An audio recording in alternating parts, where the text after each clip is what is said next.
Olá pessoal, vamos dar continuidade ao meu treinamento de performance com índice. Eu quero agora que vocês abram o capítulo 4, que eu vou falar sobre tabelas IoT, tabelas organizadas por índices, ok? Uma tabela organizada por índice tem uma organização de armazenamento parecido com a árvore B primária, parecido com os nossos índices Bitry, tá certo? Ao contrário de uma tabela heap, cujos dados são armazenados como uma coleção não ordenada, os dados de uma tabela organizada por índice são armazenados em uma estrutura de índice de árvore B e em uma maneira ordenada pela chave primária. Então, nesse contexto, você tem que entender que uma tabela IoT organiza os dados de uma maneira semelhante aos índices Bitry, tá certo?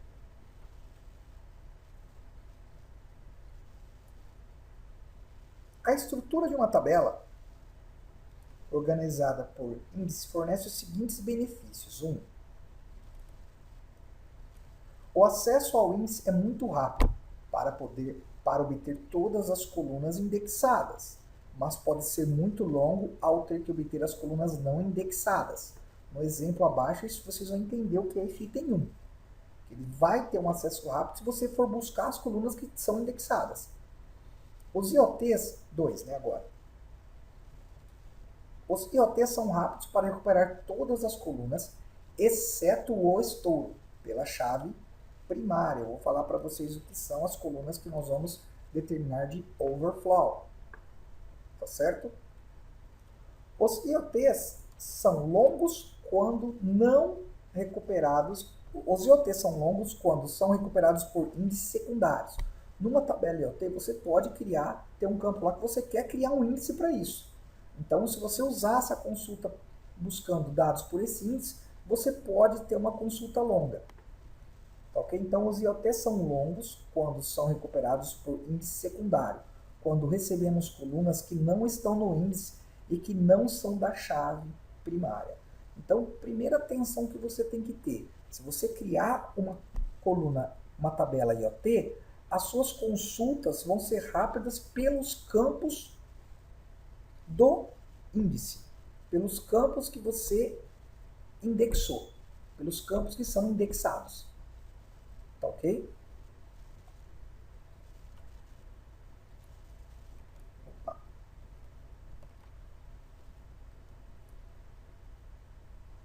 Todas tabelas organizadas por índice possuem funcionalidade de tabela completa. Elas suportam recursos de restrição, adicionadores de recursos, campos, colunas de objetos e lobbies, particionamento, operações paralelas, reorganização online e replicação, e eles fornecem esses recursos adicionais, como compressão de chave, armazenamento de estouro, que eu vou explicar mais abaixo, que é usar uma table space de overflow, e índice secundário, incluindo os índices bitmaps. Você pode ter índice secundário numa tabela IoT, e você pode estar criando até índice bitmap. Mas às vezes, se você fizer uma consulta por esse campo que você indexou, você não pode ganhar performance. Tá certo? Aqui só algumas restrições, e mais detalhes sobre os índices Bitry. Tabelas organizadas por índices são adequadas para modelar a estrutura de índice específica de aplicativo. Por exemplo, aplicativos de recuperação de informações com base no conteúdo de dados. Você pode ter de texto, áudio, imagem e áudio. Tá certo que exigem índices invertidos. Eu vou explicar para vocês o que é índice invertido nos capítulos posteriores. Então, o que você tem que se contentar é que tudo isso daqui você pode estar usando tabela IoT, em todas essas situações aqui. E algumas restrições que vocês têm que ter quando vocês vão criar tabelas IoT. Tá certo? O número máximo de colunas é 1000 de uma tabela IoT. O número máximo de colunas na parte do índice de uma linha é 255, incluindo as colunas chaves e não chaves. Se mais de 255 colunas forem necessárias, você terá que usar o segmento de overflow. Então, mais do que 255, você vai ter que usar overflow. E o número máximo é 1000. O número máximo de colunas que você pode incluir na chave primária é 32. Quer dizer, numa tabela IoT, o número máximo de colunas em chave primária são 32. PCT threshold deve estar no intervalo de 1 a 50 e o padrão a 50.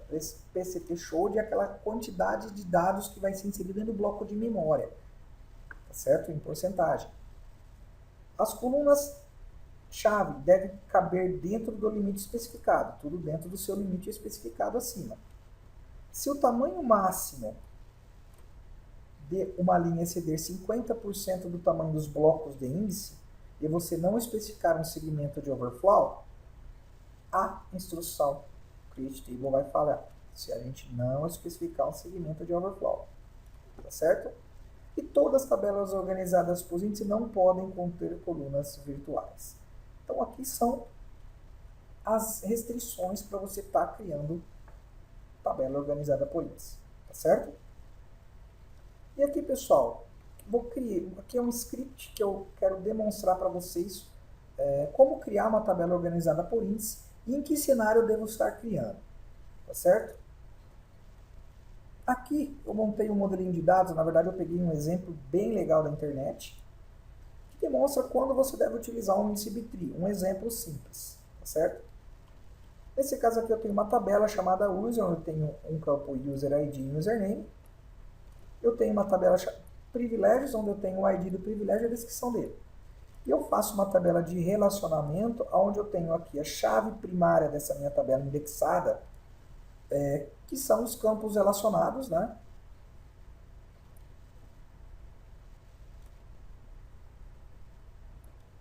Opa.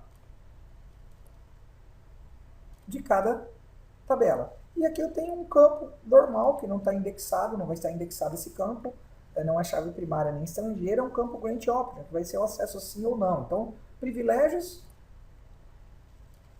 usuários e o acesso que ele pode ter dentro do privilégio.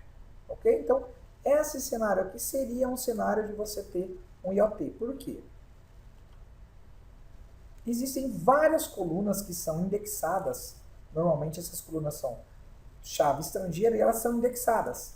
E existe quase nada de colunas de dados normais. Então, isso daqui é uma coluna, uma tabela que você pode estar transportando ou criando ela para IoT. Tá certo? Você tem várias colunas aqui. Foreign keys, que pertence a uma chave, e você tem poucas colunas de dados normais. Tá certo? Vamos para o exemplo aqui para a gente demonstrar. Aqui no exemplo eu criei a tabela user previous já direto com os relacionamentos. Ok? Então eu só adicionei uma chave primária nela, criei user ID, o user preview e o campo que é o grant option daquele modelo que eu passei para vocês. Então vamos criar ela. Tabela criada com sucesso. Vou indexar, né? Vou indexar esses dois campos que seriam as chaves primárias, as chaves estrangeiras da minha tabela. Vocês seriam as chaves estrangeiras. Criei. E agora, pessoal, eu vou inserir 500 mil registros nessa tabela, passando a chave primária, passando alguns campos handle para o user ID, passando alguns campos handle para o priv ID. Tá certo? Que seria aqui. Opa. E aqui. E aqui o S, que seria a opção do grant. Então vamos criar a tabela. Não estou criando ela com organização por índice. Dado inserido com sucesso, eu vou atualizar estatísticas. A gente tem uma estatística atualizada. Esse, pessoal, é um exemplo bem simples de utilização de um índice IoT, ok? Reparem que aqui agora eu vou fazer um plano de execução, onde eu vou fazer o select trazendo os dados. Eu quero consultar os dados que fazem parte do meu índice. Olha só, isso é um critério para você usar IoT.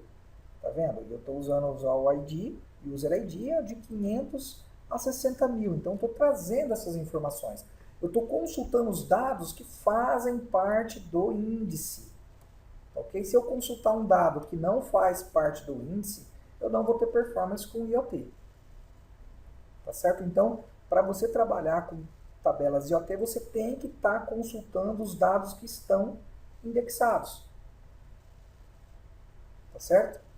Então, vamos analisar o plano de execução.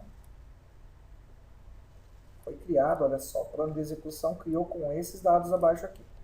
Vou copiar isso daqui e vou colar aqui. Então, nós criamos o primeiro exemplo sem estar fazendo a criação com organização por índice. Agora eu vou aqui, vou dar um drop na tabela. Eu vou acrescentar Organization Index. Somente dessa maneira que eu crio minha tabela organizada por índice. Tá certo? Vou criar minha tabela organizada por índice. Vou fazer os índices. Vou inserir novamente os 500 mil registros. Inserido dados com sucesso. Vou atualizar as estatísticas. E agora eu vou executar o mesmo plano, mesmo select, mesmo plano de execução. Olha só.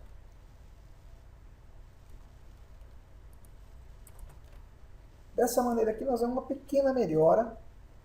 Ele utilizou aqui um Table Axis Full, agora aqui ele já deu um Index Fast Full Scan. Certo? E ele teve uma melhora, pessoal, olha só, caiu um pouco aqui de 6 segundos para 5 segundos, o custo de 447 para 410. Tá certo? Então, vocês viram que deu um pouco de performance. Esse meu exemplo bem simples. O que é que você tem que se atentar para criar a tabela IoT? Primeiro, tabela com N chaves estrangeiras. Ok? E que sua busca de dados vão ser por essas chaves. As nossas FKs. Certo? Então, isso é uma tabela que ela é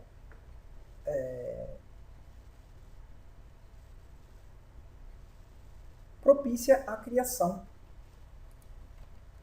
de tabelas de IoT. Eu, particularmente, nunca usei tabela IoT, não precisei de criar. Tá certo? O que vocês têm que entender no cenário, você identificar essas tabelas e fazer um teste. Ver se no ambiente de vocês vão ter performance ou não. Aqui eu vou deixar um link, pessoal, que é praticamente a íntegra desse exemplo que eu montei para vocês. Tá? Eu peguei um exemplo bem legal e deixar na íntegra para vocês aí. Tá certo? Próximo vídeo eu vou falar um pouco mais sobre índice, senão esse vídeo vai ficar muito grande. Então, abraços, bons estudos e até o próximo vídeo.